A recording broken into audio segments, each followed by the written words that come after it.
Assalamualaikum warahmatullahi wabarakatuh. Salam sejahtera bagi kita semua. Untuk mata kuliah pengantar manajemen selama 1 semester ke depan nanti akan saya ampuh ya. Perkenalkan sebelumnya, saya Mira Andriana. Anda bisa panggil saya Ibu Mira. Baik, sebelum kita masuk pada materi ya di pertemuan pertama, nah ini saya akan jelaskan dulu mengenai silabus atau kontrak perkuliahan untuk mata kuliah pengantar manajemen selama 1 semester ke depan. Baik, nah ini sebelumnya kita perkenalan terlebih dahulu ya. Tadi sudah saya sebutkan ya, nama saya Mira Andriana, kode saya MYR ya. Nanti kalau Anda cari, Anda bisa gunakan kode saya MYR. Kemudian, nah ini untuk nomor WhatsApp ya, mungkin di siakat Anda masing-masing juga sudah tertera ya. Jadi nanti selama 1 semester ke depan jika ada yang ingin ditanyakan terkait dengan mata kuliah pengantar manajemen, silahkan Anda hubungi saya melalui nomor tersebut. Selanjutnya, nah ini email ya, email mira.andriana@stekom.ac.id.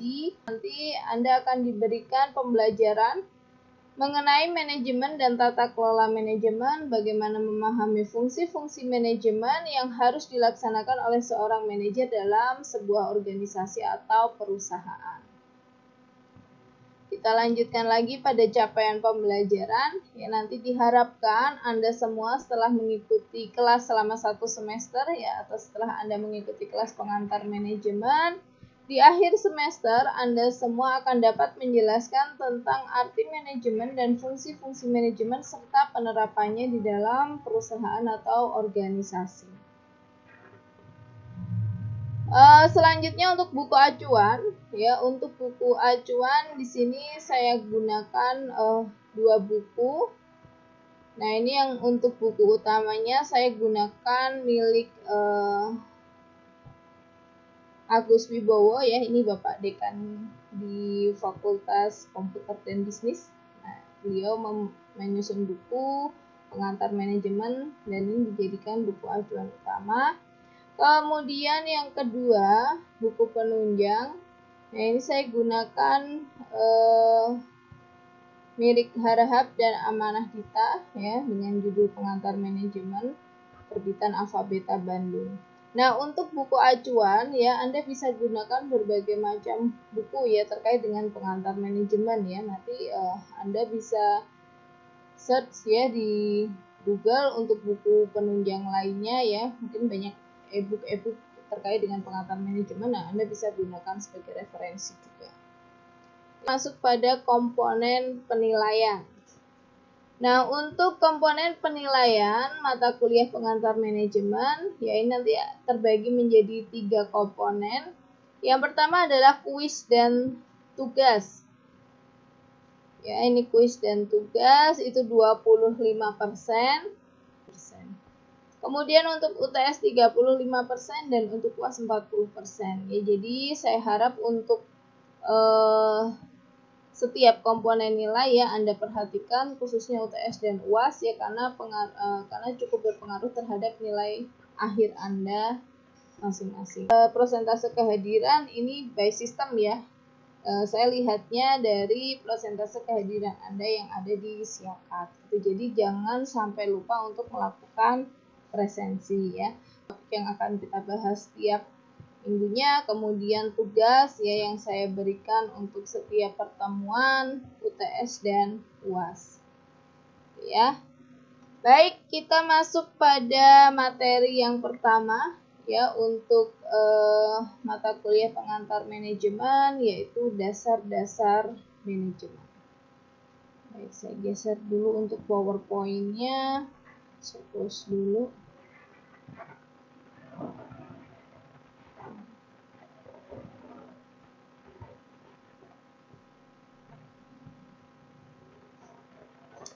Baik, kita masuk pada materi yang pertama yaitu dasar-dasar manajemen. Nah, tujuan pembelajaran kita ya kali ini di pertemuan pertama adalah diharapkan nanti Anda semua setelah mengikuti kelas kali ini ya mampu menjelaskan dan memahami mengenai yang pertama pengertian manajemen, fungsi manajemen, prinsip dasar manajemen, sarana manajemen, proses manajemen, dan yang terakhir adalah fungsi organisasi.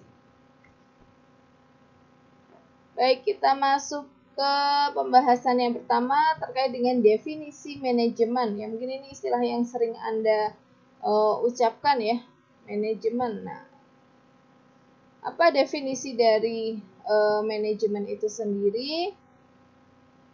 Nah, di sini ada definisi manajemen menurut Griffin ya, di mana Griffin mengungkapkan bahwa manajemen adalah proses perencanaan, pengorganisasian, pengkoordinasian, dan pengontrolan sumber daya untuk mencapai sasaran perusahaan ya secara efektif dan efisien. Kemudian ada yang kedua adalah pengertian manajemen menurut Indartono. Manajemen adalah proses perencanaan, pengorganisasian, penyusunan personalia, pengarahan, dan pengawasan anggota organisasi untuk mencapai tujuan organisasi atau perusahaan. Ya, jadi ini definisi manajemen. Manajemen itu adalah proses ya, proses dari mulai planning ya atau perencanaan, kemudian pelaksanaannya ya, itu ada organizing, ada kemudian pengkoordinasian ya. Kalau di sini ada penyusunan staff atau penyusunan personalia, kemudian ada pengarahan sampai dengan pengawasan atau controlling. Untuk apa? Untuk mencapai tujuan atau sasaran organisasi atau perusahaan. Baik, selanjutnya kita masuk pada fungsi manajemen. Apa sih fungsi manajemen? Nah, di sini saya gunakan fungsi manajemen menurut Henry Fayol. Ya, yang pertama ada perencanaan, pengorganisasian, pengarahan, pengawasan. Pengawasan atau controlling.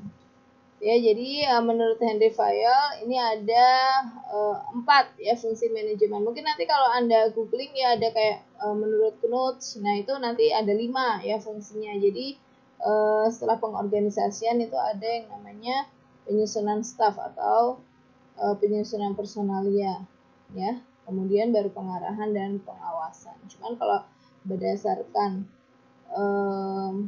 gagasan dari Henry Fayol ya, untuk fungsi manajemen ini ada 4 ya, dari mulai planning, kemudian organizing, pengarahan, dan pengawasan. Baik, kita masuk pada fungsi manajemen yang pertama, yaitu plan atau perencanaan. Nah, perencanaan ini adalah memikirkan apa yang akan dikerjakan dengan sumber daya yang dimiliki oleh organisasi atau perusahaan. Kemudian menentukan tujuan dan cara untuk mencapai sasaran tersebut. Nah, kemudian ini ada aktivitas atau kegiatan dalam proses perencanaan yaitu planning. Di sini ada penentuan strategi, penentuan kebijakan, proyek, program, prosedur, metode, penentuan sistem, ya, penyusunan anggaran, kemudian penyusunan standar ya yang dibutuhkan untuk mencapai tujuan atau sasaran organisasi. Baik, selanjutnya kita masuk pada fungsi yang kedua yaitu fungsi organizing. Nah, pada fungsi organizing ini menentukan sumber daya dan kegiatan yang dibutuhkan untuk mencapai tujuan organisasi atau tujuan perusahaan. Ya, jadi menentukan sumber daya yang dimiliki oleh perusahaan ya, plotting ya, memplot sumber daya yang dimiliki perusahaan untuk melaksanakan aktivitas atau kegiatan yang ada di perusahaan dalam rangka mencapai tujuan atau sasaran perusahaan. Kemudian tujuan dari organizing sendiri adalah membagi kegiatan besar menjadi kegiatan-kegiatan yang lebih kecil. Ya, kegiatan yang lebih kecil itu kegiatan yang nantinya akan dilakukan oleh setiap anggota yang ada di dalam organisasi atau perusahaan. Nah, dengan membagi kegiatan besar menjadi kegiatan-kegiatan kecil, maka akan mempermudah manajer dalam melakukan pengawasan dan menentukan orang-orang yang dibutuhkan. Kemudian menentukan tugas apa yang harus dikerjakan, siapa yang harus mengerjakan, bagaimana tugas dikelompokkan, dan siapa yang bertanggung jawab. Itu merupakan fungsi organizing dalam manajemen. Kemudian kita masuk pada fungsi pengarahan. Pengarahan adalah tindakan untuk mengusahakan agar semua anggota kelompok berusaha untuk mencapai sasaran sesuai dengan perencanaan manajerial dan perusahaan. Ya, jadi pada fungsi pengarahan atau actuating ini manajemen ya atau manajerial ini akan mengarahkan anggotanya ya atau karyawannya atau stafnya ya untuk bergerak atau beraktivitas ya mengarah pada sasaran atau tujuan organisasi atau tujuan perusahaan. Kemudian kita masuk pada fungsi yang terakhir ya dalam manajemen adalah pengawasan atau controlling. Ini membantu manajemen menyelesaikan tanggung jawab secara efektif dengan melaksanakan analisa, penilaian, rekomendasi, dan laporan. Nah, kemudian tahapan dalam proses controlling ya di sini ada yang pertama menetapkan standar pelaksanaan. Ya, jadi tetapkan dulu SOP-nya, tetapkan dulu aturannya, tetapkan standarnya. Nah, kemudian menentukan ukuran pelaksanaan. Ya, setelah ada standar, kemudian dilaksanakan kan aktivitas atau kegiatan tersebut. Nah, kemudian diukur nih bagaimana pelaksanaannya. Ya, misalnya persentase capaiannya berapa persen, ya anggaran yang terserap berapa persen. Nah, kemudian setelah menentukan ukuran pelaksanaan, ya setelah dapat data nih, pelaksanaannya sudah sampai sekian persen nih, serapan anggarannya sekian persen. Nah, tahap yang selanjutnya adalah membandingkan dengan standar. Ya, dibandingkan dengan standar yang sudah ditetapkan sebelumnya atau yang ada di poin pertama. Ya. Nah, kemudian setelah dibandingkan, ya, nah ini nanti bisa ketahuan nih, misalnya ada penyimpangan, ya, atau ada fraud, ya. Nah, kemudian jika sudah diketahui, ya, ada perbedaan nggak antara standar dengan pelaksanaannya, perbedaannya terlalu jauh nggak, penyebabnya apa? Nah, setelah diidentifikasi, dicari tahu ya perbedaan antara standar dengan pelaksanaan. Nah, jika dibutuhkan, ya manajer bisa mengambil tindakan korektif ya atas penyimpangan yang terjadi. Gitu. Agar apa? Agar pelaksanaan atau aktivitas selanjutnya yang dikerjakan itu mempermudah untuk mencapai sasaran atau tujuan perusahaan, kembali ke tracknya atau kembali ke standar atau SOP yang seharusnya dilakukan. Baik, selanjutnya kita masuk pada prinsip manajemen menurut Henry Fayol. Nah, apa saja prinsip manajemen? Di sini ada 12 prinsip. Yang pertama pembagian kerja, kemudian wewenang dan tanggung jawab, ya. Kemudian ada disiplin, ada kesatuan perintah, kemudian kesatuan pengarahan. Ya, hampir mirip ya antara kesatuan perintah dengan kesatuan pengarahan. Jadi dalam pelaksanaan aktivitas atau kegiatan yang ada di dalam satu organisasi itu berasal dari satu perintah ya atau satu pimpinan. Kemudian mengutamakan kepentingan organisasi dibandingkan kepentingan pribadi, kemudian adanya pembayaran upah yang adil. Nah, ya, jadi dalam pemberian upah itu harus disesuaikan dengan wewenang dan tanggung jawab yang dikerjakan oleh setiap anggota organisasi atau setiap karyawan yang ada di dalam perusahaan. Kemudian pemusatan, kemudian hierarki, tata tertib, keadilan, stabilitas kondisi karyawan, inisiatif, dan yang terakhir adalah semangat kesatuan. Nah, ini merupakan 14 prinsip manajemen menurut Henry Fayol. Kemudian kita masuk pada sarana manajemen. Nah, ini merupakan sarana itu hal yang mendukung ya, mendukung pelaksanaan manajemen. Nah, yang pertama ada man atau manusia. Nah, ini manusia ini menjadi faktor yang paling penting ya dalam manajemen ya, karena manusia ini kan dia berperan dari mulai planning ya, kemudian pelaksanaannya ya juga ada peran manusia di situ, sampai dengan pencapaian sasarannya, sampai dengan sasaran atau tujuan perusahaan itu dapat tercapai. Nah, ini peran manusia itu sangat besar di sini. Kemudian ada uang atau money. Nah, ini juga menjadi faktor penting ya. Besar kecilnya kegiatan yang ada di perusahaan itu dipengaruhi oleh uang yang beredar di dalam perusahaan tersebut atau organisasi tersebut ya, atau uang yang dimiliki oleh perusahaan tersebut.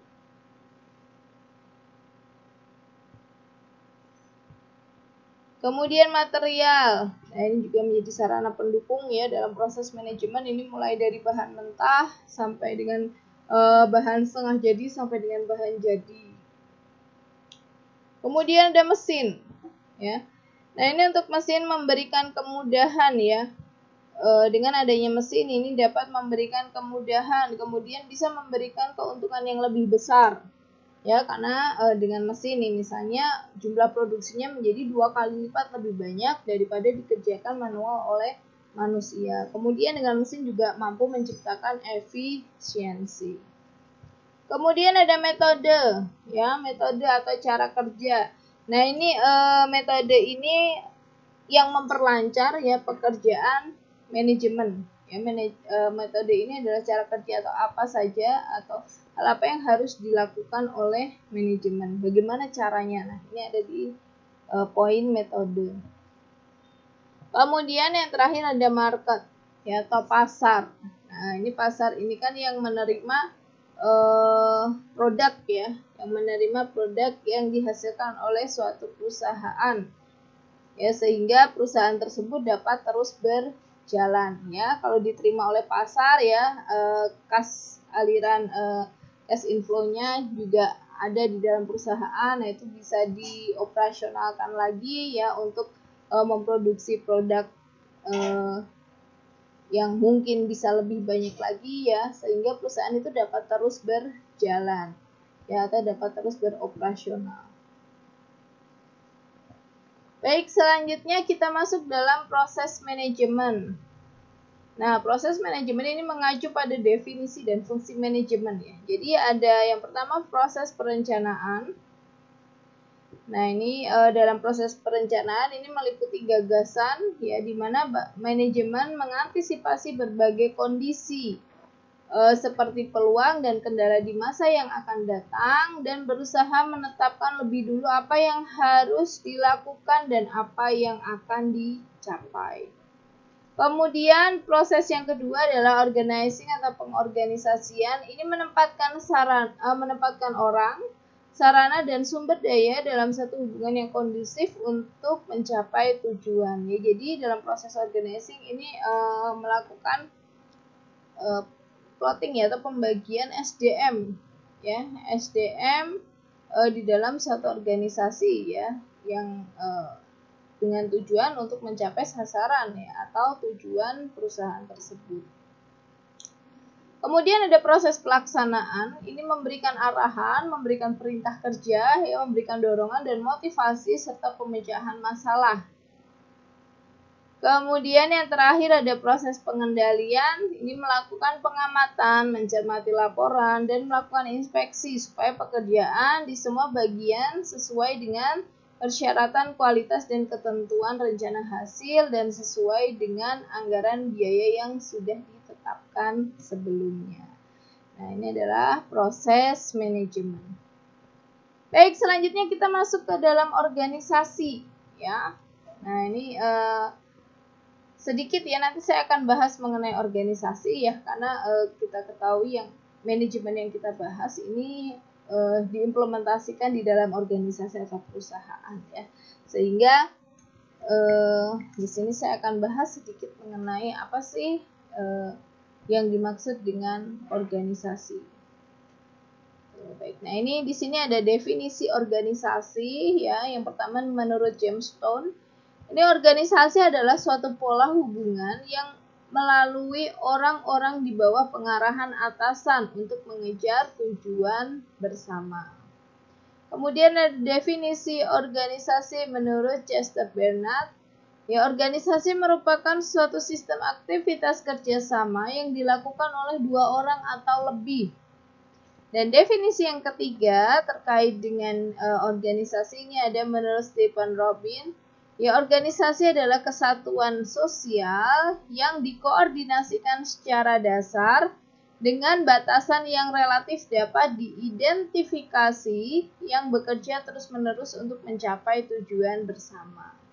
Nah, ini beberapa definisi organisasi ya. Jadi kalau secara umum sih organisasi ini aktivitas dua orang atau lebih ya di bawah satu kepemimpinan atau di bawah satu arahan ya, atasan atau pimpinan.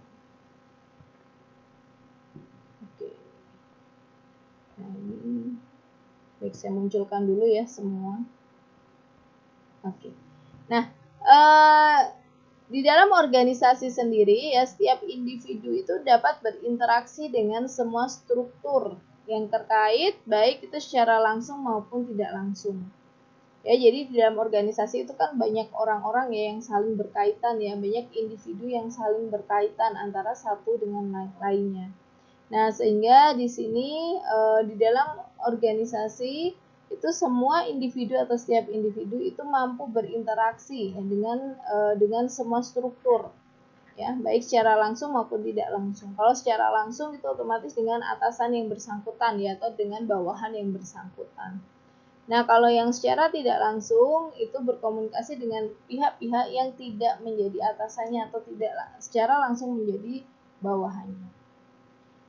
Kemudian agar dapat berinteraksi secara efektif, setiap individu dapat berpartisipasi pada organisasi yang bersangkutan. Ya, jadi agar interaksi antar individu yang ada di dalam perusahaan dapat terlaksana secara efektif ya, maka diperlukan partisipasi. Ya, partisipasi dari setiap individu di dalam organisasi tersebut. Nah, dengan adanya partisipasi, setiap individu dapat lebih mengetahui apa sih yang harus dilakukan. Nah, selanjutnya kita bahas mengenai partisipasi. Nah, ini poin penting ya, sehingga interaksi di dalam organisasi itu dapat berjalan secara efektif. Nah, partisipasi sendiri ini diartikan sebagai keterlibatan mental, pikiran, dan emosional atau perasaan seseorang dalam suatu kelompok yang mendorong untuk memberikan sumbangan kepada kelompok dalam usaha mencapai tujuan serta turut bertanggung jawab terhadap usaha kelompok yang bersangkutan. Ya, jadi partisipasi itu keterlibatan individu secara keseluruhan ya, baik mental, pikiran, dan emosional ya,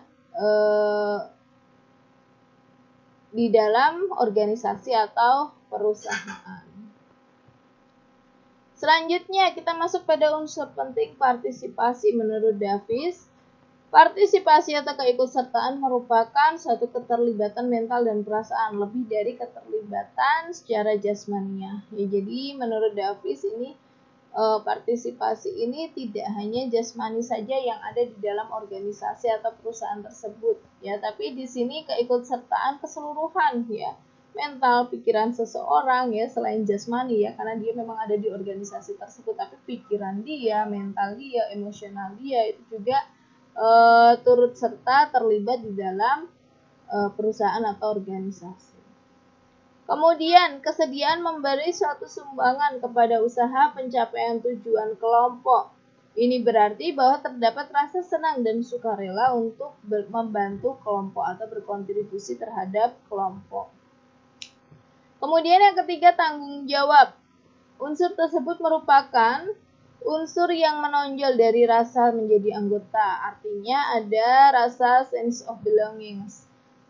Ini rasa memiliki, ya, rasa memiliki, sehingga otomatis muncullah tanggung jawab seseorang terhadap organisasi atau perusahaan tersebut. Kemudian kita masuk pada syarat mutlak partisipasi berjalan secara efektif. Apa saja ini? Yang pertama adalah waktu.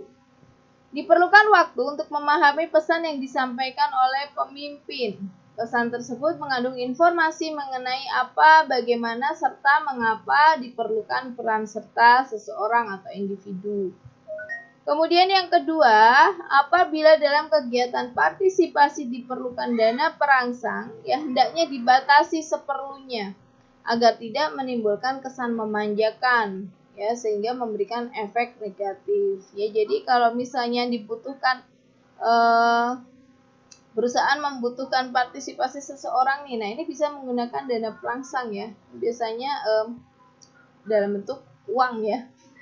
Nah ini sehingga seseorang itu mau ikut berpartisipasi atau berkontribusi secara ke dalam organisasi atau perusahaan. Tapi yang perlu diperhatikan dalam menggunakan dana perangsang itu sebaiknya dibatasi seperlunya saja. Ya, jadi karena ketika over ya atau berlebihan itu akan timbul seperti memanjakan karyawannya. Ya, sehingga dampaknya ini akan negatif terhadap organisasi itu sendiri. Kemudian subjek partisipasi hendaknya relevan atau berkaitan dengan organisasi di mana individu tersebut tergabung. Ya, harus relevan atau berkaitan dengan perusahaan.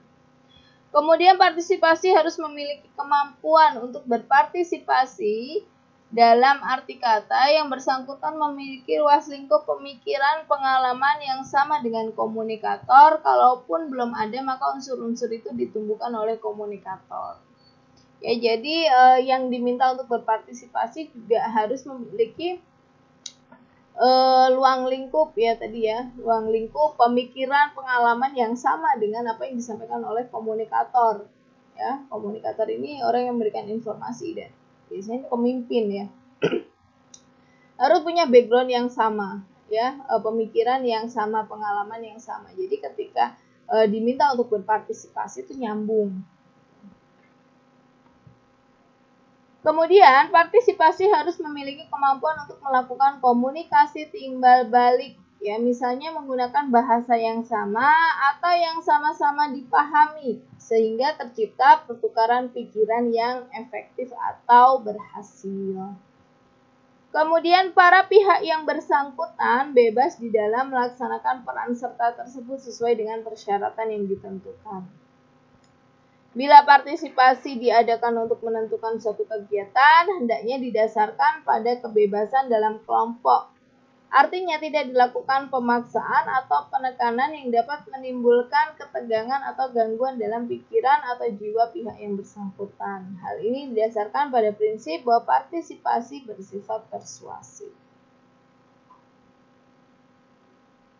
Baik, demikian pemaparan materi terkait dengan dasar-dasar manajemen ya. Jadi di dalam dasar-dasar manajemen ini tadi kita bahas mengenai definisi manajemen ya. Ada beberapa definisi ya secara umum bahwa manajemen itu proses ya, mulai dari organizing sampai dengan controlling ya untuk mencapai tujuan organisasi.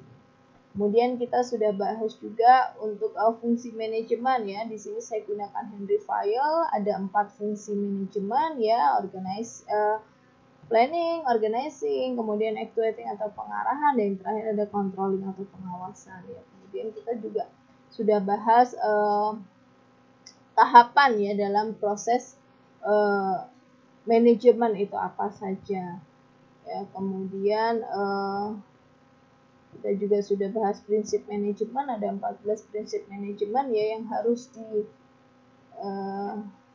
diikuti ya oleh manajemen di dalam organisasi atau perusahaan. Kemudian kita juga bahas sedikit tadi mengenai organisasi ya, apa sih yang dimaksud dengan organisasi, kemudian apa sih yang dibutuhkan oleh organisasi agar interaksi yang ada di dalamnya itu bisa efektif ya, yang dibutuhkan adalah partisipasi. Nah tadi kita juga sudah bahas mengenai partisipasi, kemudian yang terakhir syarat mutlak partisipasi dapat berjalan secara efektif itu apa saja.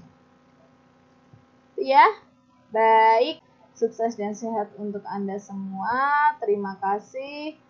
Assalamualaikum warahmatullahi wabarakatuh.